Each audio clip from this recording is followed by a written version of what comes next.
Hey besties, welcome back to the channel. So I had kind of a light bulb moment after listening again to the audio that was released yesterday, the one Clark uploaded. And quick shout out to Clark. I don't know who they are, but whoever this Clark Kent of Reddit is, they literally went to the clerk's office, pulled the filing, and obtained an official copy of the recording. And that one detail alone changes a lot of the narrative Blake has been pushing. Because here's what clicked for me. Blake specifically cites this audio in her lawsuit and in her 47.1 motion. She claims this recording is proof that Justin Baldoni and Steve Sarowitz were retaliating against her, trying to destroy her, and using litigation as a weapon. Retaliation is basically the foundation of her legal argument. She repeats it in multiple filings. She also claims Steve Sarowitz made a direct threat against her family, saying he would destroy them with $100 million, leave 2 dead bodies behind. The way Blake describes it, she wants the court and the public to believe this was an active, credible threat of harm tied to her making sexual harassment complaints. But now that we've actually heard the full audio, that's not what happened. Steve was laughing. He was not issuing a threat. He was making an exaggerated analogy while talking about defending the studio. The tone alone disproves the imminent threat narrative. And here's the timeline problem for Blake. The audio was recorded on August 29th. During that time period, Blake was not engaged in any protected activity, meaning she was not making sexual harassment complaints. What was happening during that period? A massive dispute over public relations and marketing. And that dispute almost sent everyone to court 2 weeks prior, meaning mid-August, around August 12th. That lines up with the exact moment when Blake and Ryan tried to pressure Justin and Wayfarer into releasing a damage control statement, a statement that they drafted themselves.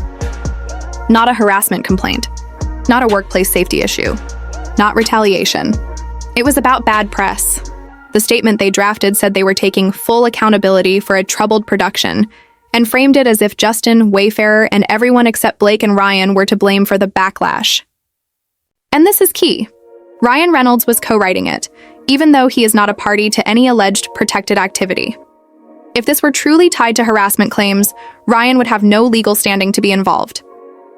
Yet he was leading the PR push. That alone destroys the retaliation framing. What Blake and Ryan were actually trying to do was force Wayfarer to absorb the PR fallout. Fallout caused not by harassment, but by Blake's own marketing strategy, including separating promotion, downplaying the domestic violence themes, centering her alcohol brand during press appearances, leaning into Barbie-style marketing instead of the film's actual genre, publicly distancing herself from Justin. The public blowback was about authenticity and optics, not safety or discrimination.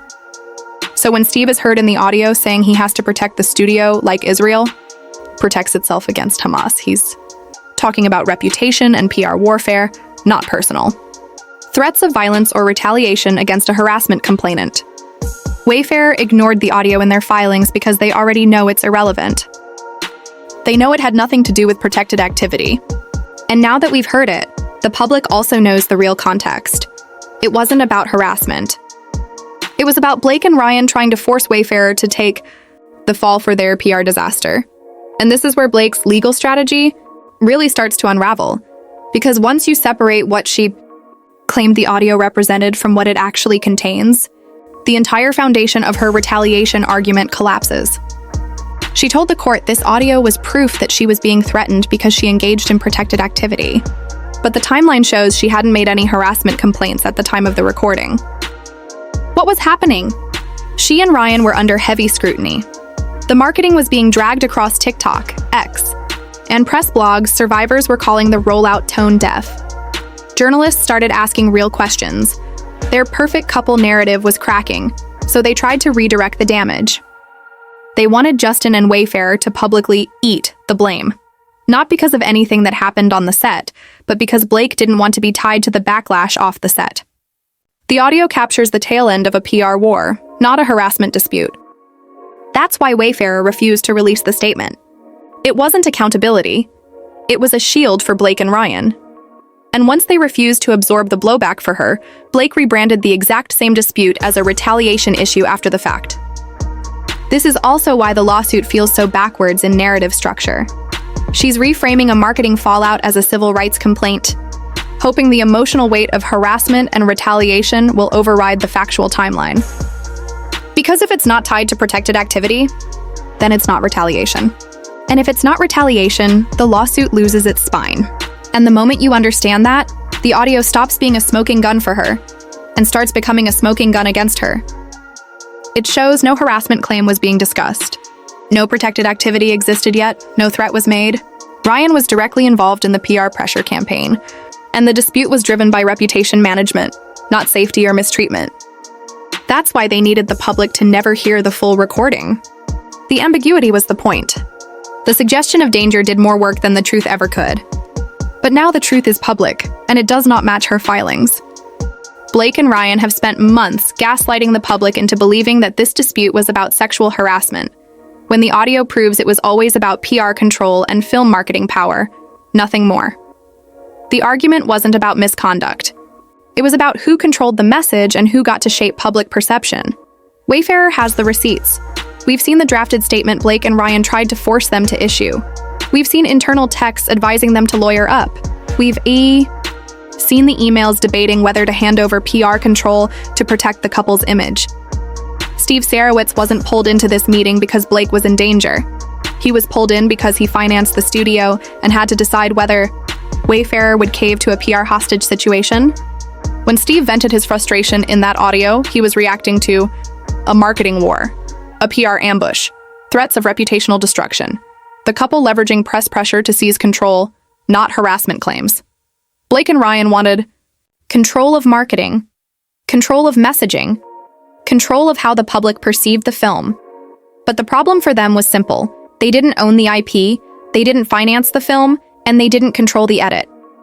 So they tried to rewrite reality instead, reframing a PR meltdown as a retaliation narrative so they could cloak their takeover attempt in victimhood.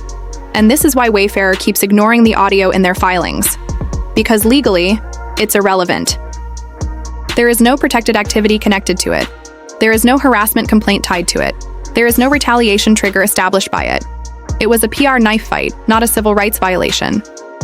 Blake now wants a jury to believe a marketing, feud, our harassment, a PR dispute, retaliation, loss of narrative control, our abuse. Those dots don't connect, and Wayfarer knows it.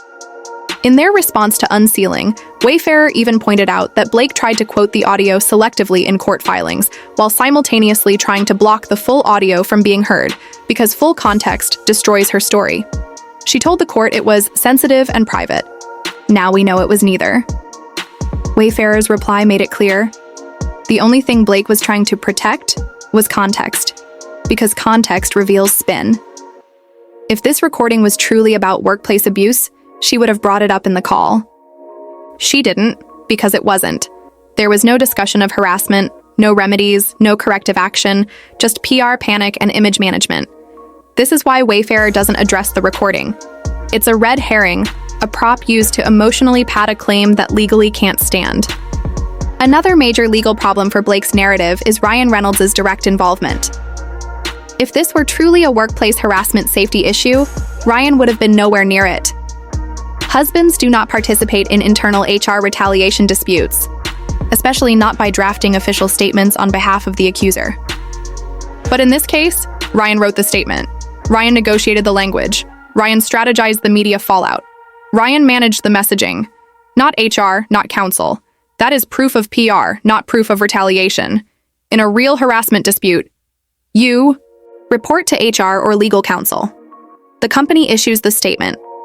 The alleged victim doesn't outsource messaging to a spouse, and no third-party spouse drafts internal crisis communications.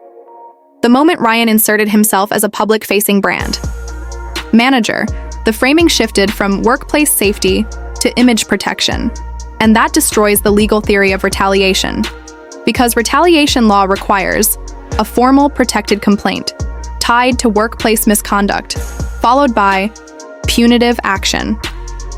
But here's what actually happened. 1, no harassment complaint existed. 2, no HR report ever filed. 3, no investigation triggered. 4, no corrective action requested. Instead, Blake and Ryan demanded editorial, plus PR control, which is a business dispute, A marketing dispute, a power dispute, not a protected legal category. Wayfarer's lawyers know this, which is why they keep hammering the timeline. Because once jurors understand that Ryan was co-authoring PR statements instead of Blake filing a harassment claim through proper channels, the entire retaliation claim collapses on legal definition alone.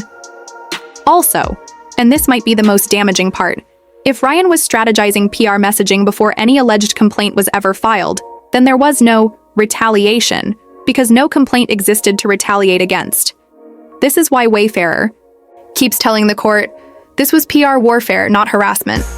And now with the unsealed docs confirming intent, the couple is trapped in a credibility bind that only gets worse once discovery traces who sent which drafts, when, and under what context. The next problem for Blake and Ryan is timeline motive. And this is where juries make up their minds. When a harassment claim is real, the sequence always looks like this: misconduct, complaint, pushback, retaliation. But here the timeline looks like this instead: marketing fight, power struggle, PR meltdown. Now it's harassment. That flip is exactly what courts call post hoc justification, creating a harassment narrative after losing leverage in a business dispute. Once a judge detects that pattern, the claim isn't just weak, it gets viewed as weaponized PR, not protected reporting. The paper trail actually hurts them. The documents show evidence submitted. What it actually shows: texts about lawyers, they were planning a PR legal strategy, not a workplace complaint. Internal emails, they were trying to force messaging control marketing dispute, not about misconduct, about branding audio recording. Wayfarer argues it proves context was misrepresented. Even worse, the audio Blake tried to seal, Wayfarer is begging the court to unseal. That only happens when the recording helps the defense, not the plaintiff. If that audio really supported Blake's harassment framing, Wayfarer would be desperate to keep it sealed. Instead, they are publicly saying, release the full thing so the public can hear everything in context. That is unheard of unless the seal is hiding exonerating context. And the privacy excuse Blake gave backfired. Blake told the court the audio needed to remain sealed because it contained sensitive private details. But Wayfarer's filing called her out, saying the only thing being protected is narrative control, not privacy, not safety, not victim identity. That tells the judge, this wasn't sealed for safety, it was sealed for strategy. Courts do not reward strategic sealing designed to emotionally prime the public without evidence. The consequence? Once a jury sees no formal harassment claim, PR motive power struggle over the film audio being selectively quoted and sealing used to shield context. Not content, it stops looking like a victim case. It starts looking like public manipulation for bargaining power. And when a lawsuit looks like manipulation, juries punish it. The court made one thing very clear: you don't get to seal evidence just because you're worried about bad press or reputation damage. That's not a legal basis, ever. And that's exactly what the judge pointed out when he said Blake inserted herself into the story by selectively quoting from the audio. Once she did that, she opened the door. She made it public. She created the media frenzy she now claims to fear. The judge also noted that the real privacy interest doesn't even belong to Blake. It belongs to Sarowitz, the man who was secretly recorded without his consent. Blake argued she needed sealing because the recording supposedly contained deeply sensitive details from a third party who'd experienced verbal abuse. But when the court reviewed the declaration and the audio, it became obvious what was actually happening. They were hiding the timing and context, because the moment you reveal when the call took place, it aligns with the PR and marketing dispute, not with any harassment allegation. She didn't want the public to know this call happened in late August, right in the middle of the fight over branding and messaging, not during any alleged harassment window. They wanted the public to trust their summary instead of hearing the full recording. Blake's filing essentially said, "You don't need to hear the rest. We already included the relevant parts," which is the legal equivalent of saying, "Just believe our edited version." That's why Wayfarer pushed to unseal everything, because full context destroys the spin. And once the judge compared the claims to the actual content, there were no confidential revelations, no abuse disclosures, no HR complaint, no harassment remedy discussion, nothing personal, nothing sensitive. Claire actually said the team was great, So the only thing being shielded wasn't a victim, it was a narrative. The pattern becomes obvious. This is the same tactic we saw with the texts. Selectively released, framed out of context. Media used as leverage. They fought aggressively to keep the audio sealed so the public would assume Steve was reacting to harassment claims, when in reality, at that time, none of those allegations were public, and none were raised in that call. The real dispute was marketing, creative control, and who gets to own the public messaging. This was never about harassment. It was always about power. If this were truly about harassment, Ryan would not be involved in the private dispute. You wouldn't see business leverage threats. The timeline would begin with misconduct, not PR meltdown. They wouldn't be terrified of context, but Ryan is in the conversation because his company ran the marketing. That means this has always been a business fight over control of the film, not a workplace misconduct claim. This is why she can't win on the evidence, because this lawsuit was never structured to win in court. It was structured to damage Wayfarer in the public arena. The audio was never evidence of abuse, it was a PR weapon. And that's the takeaway. It's gaslighting, it's misdirection, it's narrative manufacturing, not harassment law. The entire sealing battle wasn't about privacy, it was about protecting a failing storyline. Why judges see this as bad faith litigation. This is where the strategy really collapses for Blake and Ryan. When a party selectively leaks evidence to the press, hides the rest from the court, claims privacy only after weaponizing publicity uses, sealing as a PR shield, and frames a business dispute as a harassment case, a judge doesn't see a victim. A judge sees a party abusing the court system to control a narrative. Courts don't like being used as a PR delivery service. They don't like litigants pretending something is sensitive only until it's no longer useful to them. And they especially don't like when filings are structured to inflame the public rather than prove a legal claim. That's why this is now being treated not as harassment litigation, but as bad faith leverage litigation. Why this could backfire. Legally, when a lawsuit is filed not to win on the merits but to publicly damage the other side, judges have tools to punish it. We are now in the zone where sanctions become possible, fee shifting become possible, forcing them to pay Wayfarer's legal costs, abuse of process arguments gain traction, strategic defamation, counterclaims become viable, and worst of all, credibility is gone. Once a judge concludes the case is tactical and not substantive, the court stops giving the filer the benefit of the doubt. At that point, the case isn't weak, it's collapsing. The PR strategy is still running, but the legal strategy is dead. Everything Blake and Ryan have done for a year now follows the same cycle. PR meltdown or backlash they introduce. A harassment angle. They seal or redact the context media runs with the implication. Reality later reveals it was just business control. That pattern is indistinguishable from gaslighting by design. Make people feel outraged before they understand the facts. But courts don't operate on feelings. They operate on evidence. And the evidence shows no documented harassment complaint, no HR filing, no remedy discussion, no contemporaneous report, no sensitive disclosure, no timeline that matches her claim. The only thing the sealed materials would actually protect is the marketing dispute timeline, which proves this was always about control.